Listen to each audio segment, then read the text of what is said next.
Barak Yahuwah family did say that he is may be glad and rejoice in it. Now, with that said, this is a message to believers and everyone else alike. Get out of the cities.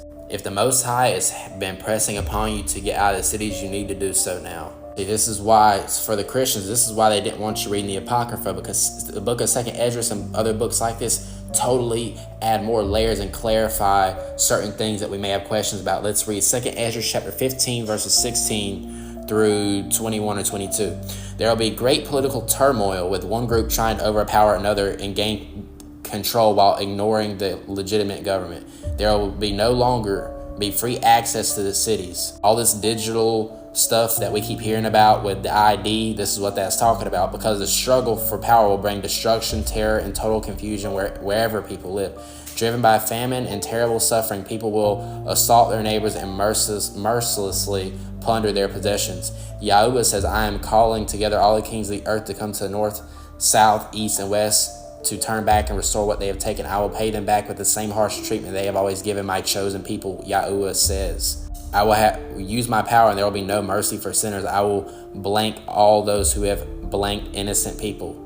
Now, don't get me wrong. The Most High will protect us, but his wrath and anger is about to be poured out. And I promise you, when the Civil War really kicks off that we know is brewing, you don't want to be in LA, in the inner cities of Detroit, Chicago. You don't want to be in these bigger cities. So if your lease is up on your apartment and your house, I highly recommend that you start praying for direction, because when things really get popping off, police, firefighters, emergency medical services, they already know what time it is. Hospitals, they already know what time it is.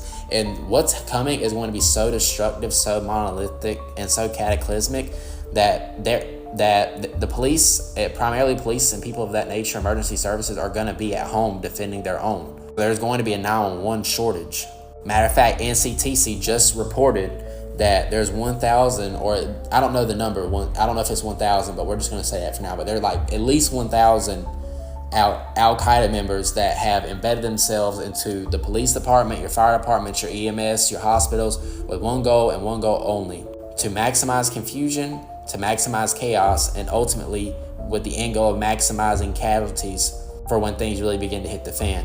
And a lot of these people could be your neighbors, the people at the convenience stores, again, your people in your emergency services. And again, I'm not telling you all this to scare you, but to be a vessel to prepare your mind, heart, and soul for the things that come. And what the Father is doing for us right now is He's pre-positioning a lot of us for the second exodus. He's having us move from the cities and move to certain places. Like, I know a lady, she moved from, I believe I don't remember, but she moved somewhere in Tennessee to get out of the major cities. And ultimately, no matter where you are, the Most High will protect you. But this is a call to get out of the cities, because you're not going to be able to have access to these cities. Because just like what happened in 2020, what happened in 2020, it started in LA and New York City, and then it trickled down everywhere else.